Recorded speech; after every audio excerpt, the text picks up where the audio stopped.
morning, everybody, and welcome to Morning Coffee with Jen. Sorry, we are a little bit late. We had some technical issues this morning where the internet didn't work, and Tallis has just got it figured out for me now. So that is why we are live now. I appreciate your patience, and I'm very sorry for the delay. Yeah, couldn't log in, couldn't get it to connect. Apparently something was going on with the box, so there was a lot of rigmarole. So good morning, happy Thursday, and welcome to Coffee with Jen, the morning show. And because we're a little bit late today, we are drinking water. So we are doing morning coffee, aka water. So to this morning, I first want to say good morning to Alex and Diane who were here earlier, and Purple Princess. I appreciate you guys being here, and thank you for the wonderful comments. And I'm sorry that we were late. I logged in and I was like, oh, no internet. And usually a reboot works, and you turn it off, leave it for a couple minutes, come back to it. Happiness is, right? Not so much at all. And then, being on hold for a little while is always fun too. So thank you for your patience. So this morning I wanted to talk about this process of connection and connecting with ourselves, and just kind of taking time to become aware of not only our life force energy, but the things and habits and behaviors and actions and reactions that are our own, and the ones that are sitting within us, the ones that are helping us define who we are, the way we work through the world, and why I know, I'm sorry, Alex, I had internet problems this morning, and Telus just got it all sorted out for me. So that's why we're a little bit behind the 8 ball per se. So we're doing warm water instead of coffee, even though it's coffee with Jen. I know, right? Only allow 1 cup of coffee a day. Try to savor that cup of coffee. But then I move on to tea. So I'm not sure if it's any better or any worse, but I like my tea and my coffee. But yeah, just making time to check in with yourself. And so one of the things that inspired this was I got called out. My girlfriend called me out. She was like, yeah, you hold on to people, right? You hold on to things and people that are no longer serving you. And like I said earlier this week, I'd had that unconscious conversation. I think probably more so when I was driving, but then it was like, okay, this is kind of slapping me in the face a little bit. So where does this resonate with me? Does this comment resonate with me? And, at first you're like, no, it doesn't. But when I got out of my own way and took that ego piece out and said, hello, maybe we need to step back and be a witness and observe this and see where this takes us. And sure enough, it's a huge pattern in my life. It's a huge pattern since I was little.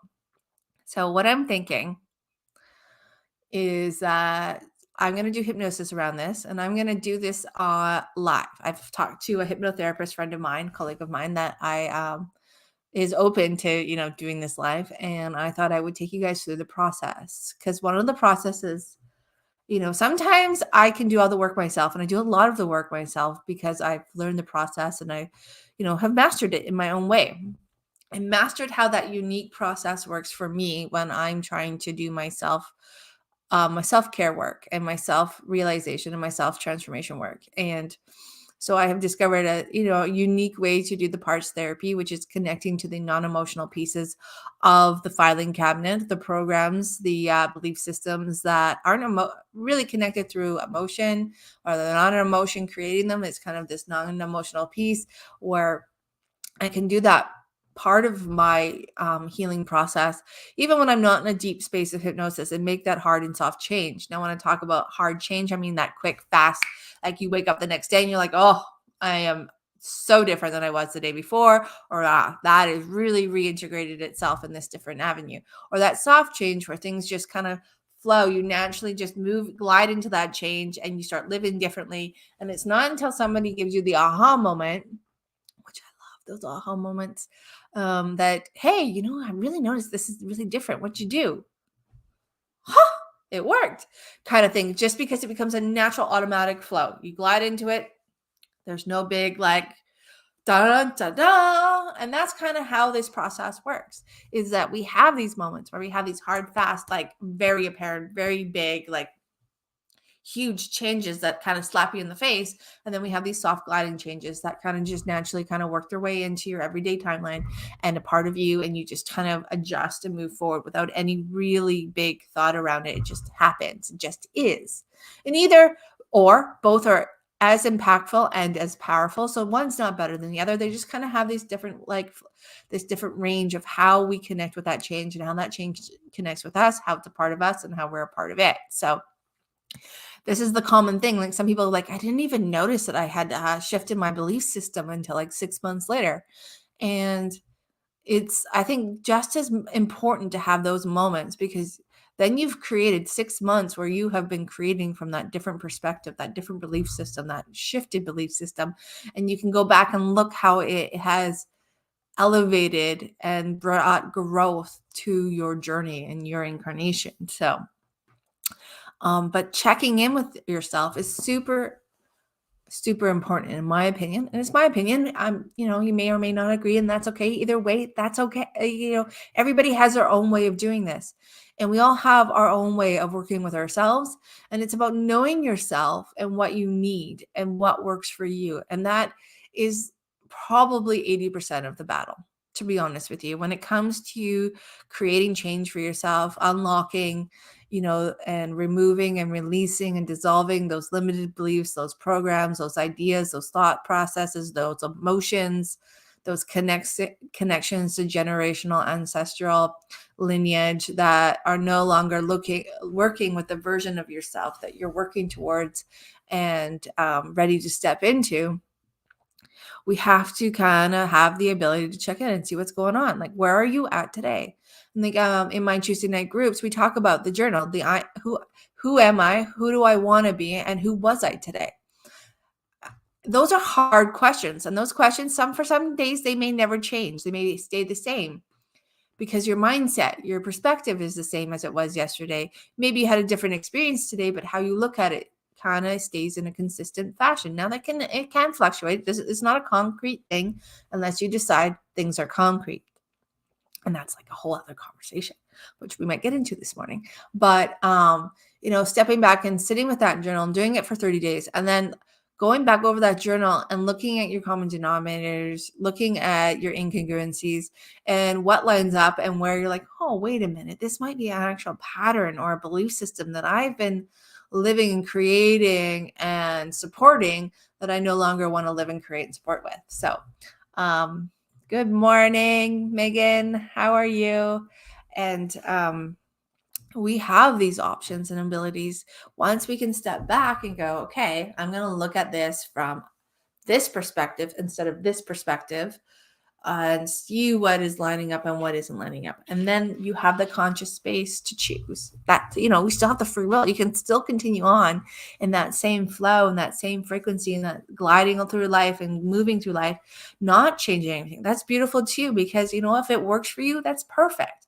If it's not working for you, then you kind of have this roadmap of what that might look like and where in your psyche, in your subconscious, superconscious, in your soul's history and your generational history that might be lying. But it kind of gives you a starting point. It kind of gives you that green light going, okay, so I'm going to ask the piece of me, the part of me that is, that tends to hold on to people and things that are no longer serving me. I'm going to ask that to come forward and sit with me for a minute.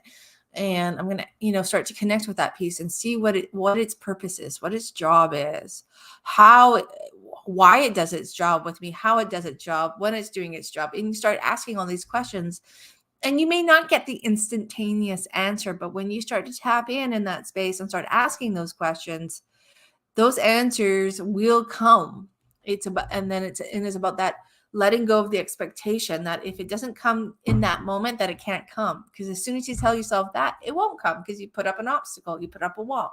But just, okay, you know what? I'm asking myself this question and I'm open to receive this question. And at some point, you're going to have one of those aha moments, whether you're driving, cooking, cleaning, out fishing, working on your truck, playing with your dogs. I got Kona in here today. She likes to help out. She likes to be a part of this process. And the puppy, I'm sure, is going to run in here at some point because he just thinks he's pretty cool. But, we get into that, and you get your mind, your conscious judgmental mind, your ego out of the way, and just go, you know what, it'll come when it's ready to come and when it's meant to come.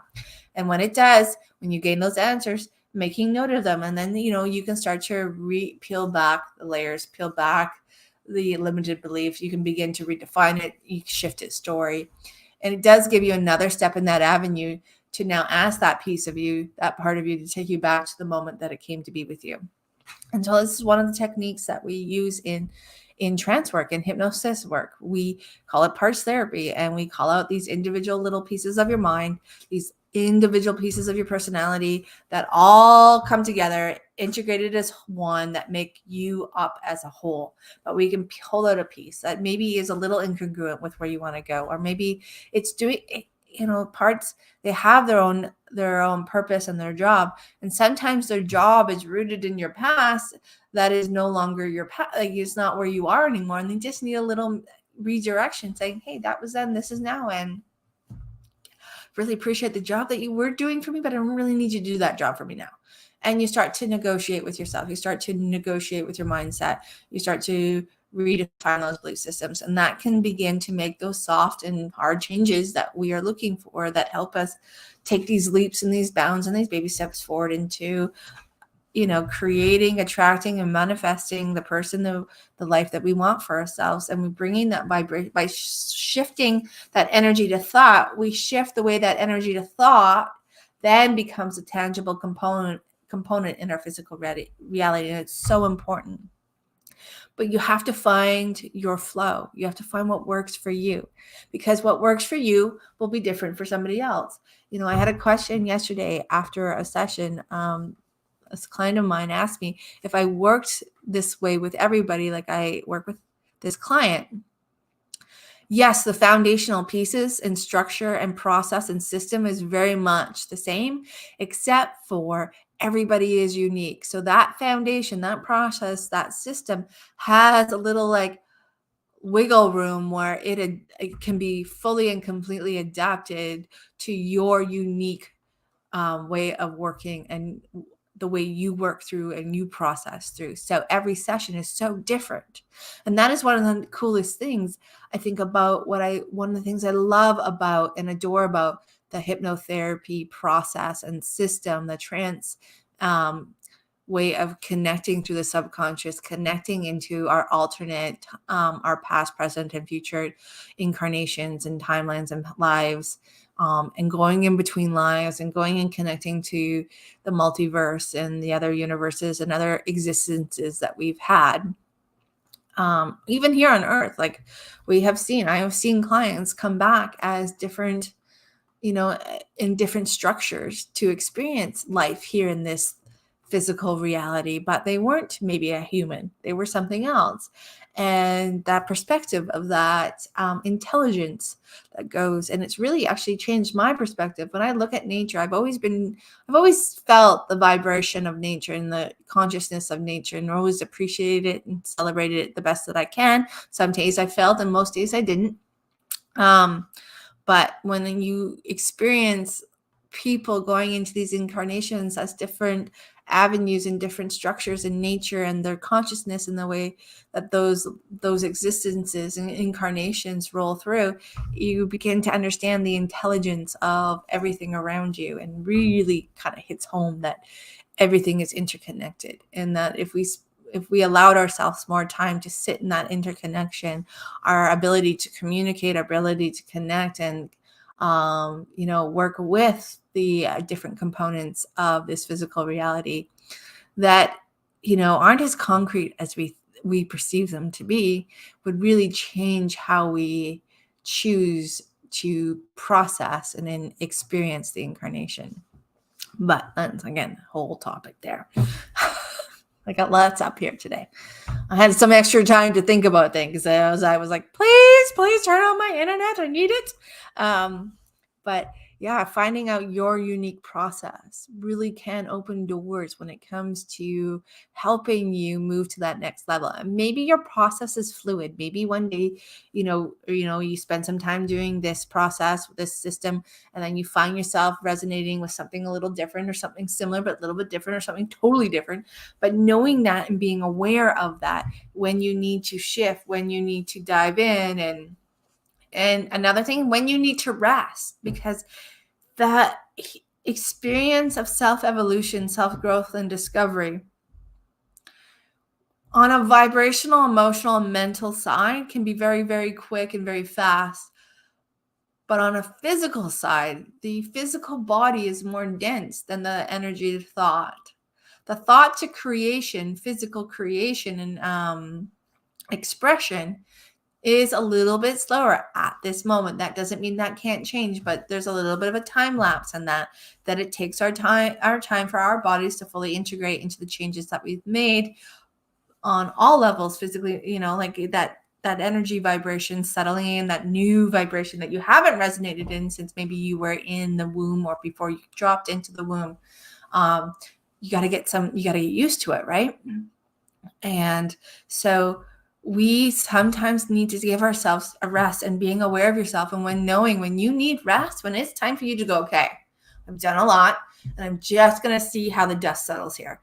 Knowing without a shadow of a doubt that process is absolutely wonderful, because in those rest periods, we have this wonderful ability to let things show us versus us charging through the door.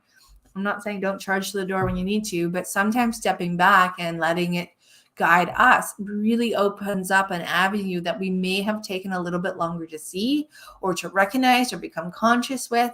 I know for myself, when I was working on my kidney function and working to improve it in the beginning, there was a big hurry with this. This was it was hurry up and get it done as fast as I possibly could, because I was at the point where I needed a transplant. They were talking about dialysis. They were preparing me for dialysis. They were walking me through dialysis training. Family members were going through the process to find out whether they could be a match or a partner donor. We are at that stage in life. And so the pressure that I had to see what I could do, to see what could happen, if I could take the impossible and begin to unwind it into action that was possible, was really quite intense. So there were several months of quite intense self-evolution work, self-discovery work, peeling back that onion and really, not giving a lot of space and time. And then I actually crashed and burned in April. So this is basically end of October, Thanksgiving, Canadian Thanksgiving, October. It was the weekend I graduated. And basically then to April was go, go, go. Don't look back. Don't think twice. Don't pass go. Don't collect $200. Just get it done. Get as much done as I possibly could, as fast as I could, to see what would happen, in order to perhaps prolong, postpone the need for dialysis and the need for a transplant.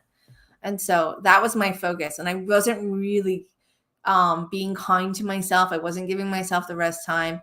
I was just really pushing, because honestly, I pushed from fear.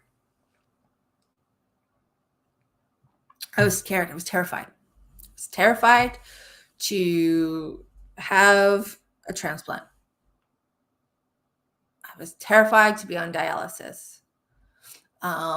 In the dialysis training was the first time I've ever experienced a panic attack. And a panic attack so big that I actually had to leave the room for a moment to gather myself. And at that time in my life, showing that sense of that profound amount of vulnerability, that I couldn't stay composed because I was the guy who was composed and had composure, was shocking. It shocked me. I think it actually made my panic attack worse, because I went into why are you not composed? I wasn't helping myself at the time. And that was shortly after I graduated school had become a clinical hypnotherapist. And I remember that feeling of just everything spinning, everything except for what I was feeling, blurred, and I couldn't breathe. And I was so hyper vigilantly focused on that essence, on that presence of losing control and being, fight or flight. And for the first time, I chose to run. And in most situations, I would choose to stand and, take on whatever was creating that. But that was the first time I ran. And that was a whole other, gamut of understanding that piece existed within me, and what that looked like and what that felt like. So that was a real eye opener, and that really drove the harsh amount of get it done, find every avenue, go hard, don't stop. You know what? If that's what just learning about the process was going to create for me. Didn't like that was like, oh my God, I can't even like, can I even handle going through this process? So that was my driving factor. And I do realize the the purpose of that fear and how it drove me to keep going and push through obstacles that may have taken me longer to push through. And so, but I had to actually talk to that piece of my fear and be like, thank you for that job, but now you need to settle. Like there's no more purpose there. And so I had to renegotiate that into something else, into more of a supportive, calm, collective, composed role where I could step back. I could freely allow myself to take a moment of rest during this journey and actually let it come to me. So that was a lesson there. And I learned that lesson quickly because I realized in April when I crashed that I couldn't keep going because I was doing, it was being counterintuitive. I wasn't helping myself out. I was actually just now causing more problems. And that wasn't fun. That's not fun at all, right? Like I'm working hard to like help this, but you know what? Not so much fun when I'm like doing the opposite. Hello, purple princess. Sorry about this morning internet issues. Oh my, I know. Oh hi. Thank you for being here. Thank you for coming back. Actually, um, and so April, I took a break. The results in my GFR, my kidney function, had already improved enough that I was getting into a place where if they stay there for the rest of my life, we're solid, we're good, keep going, kind of thing. And but I knew there was more. Like I knew that was I had gotten to a point, and but I needed to take some time. I needed to take a break because I was kind of like grasping at straws when it came to what was next. Like where was the path leading me? Where was it taking me? And yeah, what was happening and how it was happening and where it was going to go. So yeah, um it's just yeah, I had to step back, and that's the important thing. Like I know, how do I say this? I'm just gonna bluntly say this. We all like instant gratification. We all want that instant gratification, and it serves its purpose. It does give us that inspiration, that motivation, that little push to keep going, but it can't be the only thing driving you, because some of this process is slow. And I had to learn that, and I wasn't really a patient person at the time.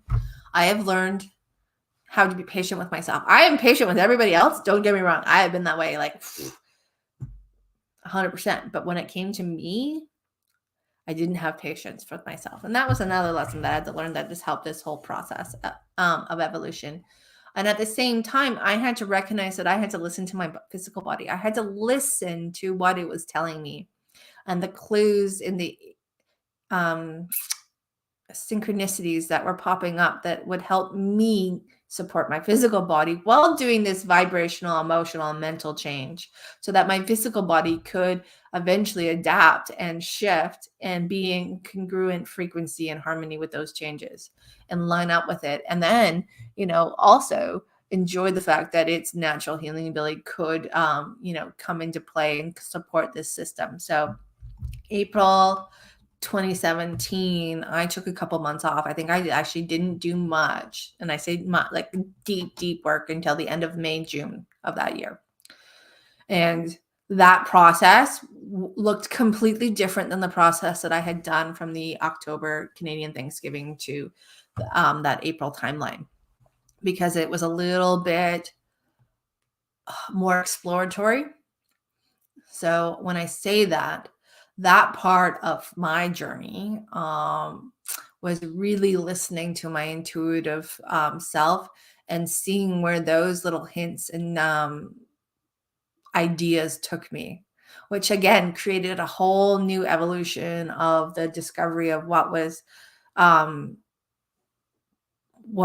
aiding my the destruction of my kidney function, because then I moved into the pancreas and the diabetes, and that has actually been a really slow process. That has been an interesting process. That has been an up and down process, because working on the part that was diabetes and the emotions that created that vibrational structures of all of that really has been a process. It's been an ongoing process. you know I'm still picking away at that, to be honest with you. I'm still finding avenues, and those avenues are all creating a wonderful change, an evolution in that being a diabetic and how my body works and how my body and finding my body's rhythm. So it's really opened up. So getting into the diet thing, getting into, the rhythm that I do. So for me, my body works a certain way, and just really remembering, honoring, and supporting it in that physical, tangible way really has helped this process of unwinding the purpose of diabetes in my life. And it's making a difference. It's definitely making a huge difference to one that is, I can't wait to really see where the solidification comes and what the end results will be, but I'm not putting a timeline on it. And that's the other thing. Once my kidneys got to this place and I started diving into the different avenue that I discovered in that end of May, kind of early June, it's been about doing, resting, doing, resting. And that's on top of my daily work. That's on top of my daily process. That's on top of what I do to maintain and support the deeper process. So, we got that surface process.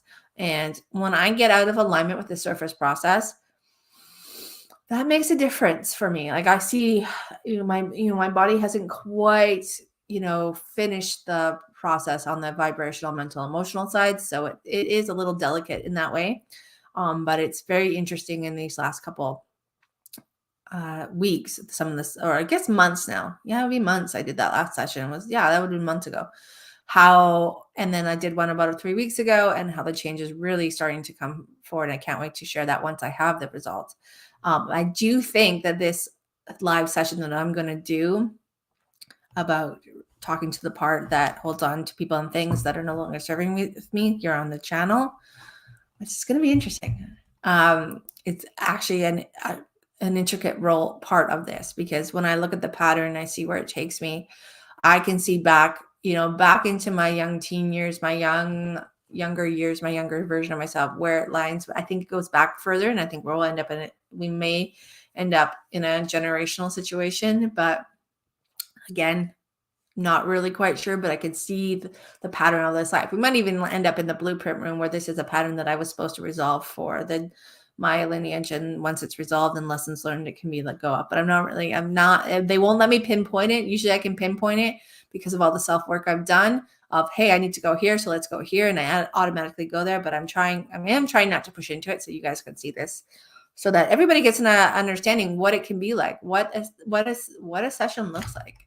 Because that's the other thing, is I know that this form of work is kind of the media, the movie industry has really kind of put this impression out there of it. And so I'd like to change that a little bit. So that's why I'm choosing to do this live for everybody, so you guys get an idea what the process and system looks like. And like I said, it'll be very different, but just taking a moment to be, to self-check in again, like coming back from the beginning of the show.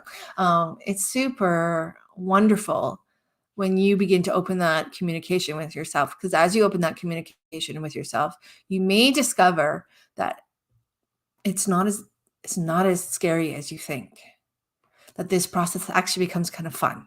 And that, I know we think, oh my God, if I open that Pandora's box, it's going to be Pandora's box.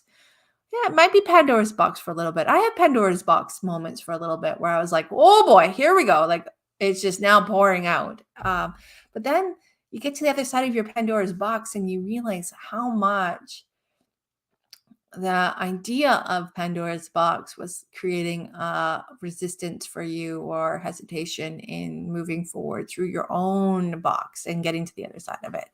And how innately you have the tools, when you find what process and system works for you, to go through it more easily, more fluidly, more softly, more gently, more supportively. So again, finding what resonates with you and exploring that, and then taking time to see how that sits, how it settles, how it works, and giving yourself the opportunity to be kind to yourself, to be compassionate with yourself, be patient with yourself during this process. Some things will be overnight change. Like I said, some things will be that hard overnight change, and some things will be that extended soft change that happens more quickly, but you're just not actually as slapped in the face with it because it's a softer change. It's just an automatic glide into a different perspective, a different way of feeling about yourself, or, feeling about how, a situation is. All of a sudden you become the observer of that situation. That situation is no longer in control of you and a part of you. You can look at it and see it from a different lens. And this is what we're doing. We're changing the lens that you view yourself and the world around you with it, and how you interact with the world around you and yourself. And we're changing that little inner voice. Instead of it coaching you based on your previous experiences where it's stuck, it's now coaching you on your present now experience, which again then changes how you take energy to thought to vibrate to creation. And it opens up that part of you, that piece of you that has always been there, but maybe a little shadowed in a different way, so that you can utilize that flow of vibration, that flow of you, to attract and manifest more things in your life that are in alignment with where you are now versus where you were at before, or where you think you'll be in the future. So that's morning coffee thoughts and inspiration. Thank you for being here. Thank you for being patient with me. I appreciate that, and my internet. Really, tell us if you I am putting this out there. Tell us if you hear this, because the internet's always listening. Would you please get high-speed internet? This whole slow-speed internet doesn't work for me. Anyhow, that's my hope. That tell us will heal or something like, oh, I'm so sorry. I mean, the guy I talked to definitely heard that. But yes, so it is Thursday. It is the Easter long weekend. I hope that you guys all, if you celebrate Easter long weekend, that you have a glorious Easter long weekend. Oh, so I'm not the only one. Oh, maybe something's happening in the ether, Princess, because I gotta tell you, there was nothing this morning. I was like, the light, supposed to be green, red. That's what but I'm working on that's weird. That's interesting. I wonder what's happening in the world of maybe I don't know. You know what? Canada's trying to put some C11 bell through, which means that, they're going to try and censor us exactly like they should not be censoring us. Maybe that's that trying to happen here. But yeah, love your face too, Alex. Thank you for being here, and thank you for being patient. So yeah, it's Easter weekend. So I hope that you guys have an amazing Easter weekend. I hope that you get to spend some time with your family, with your friends. I'm supposed to be off today. There you go. There's a good day. I'm like,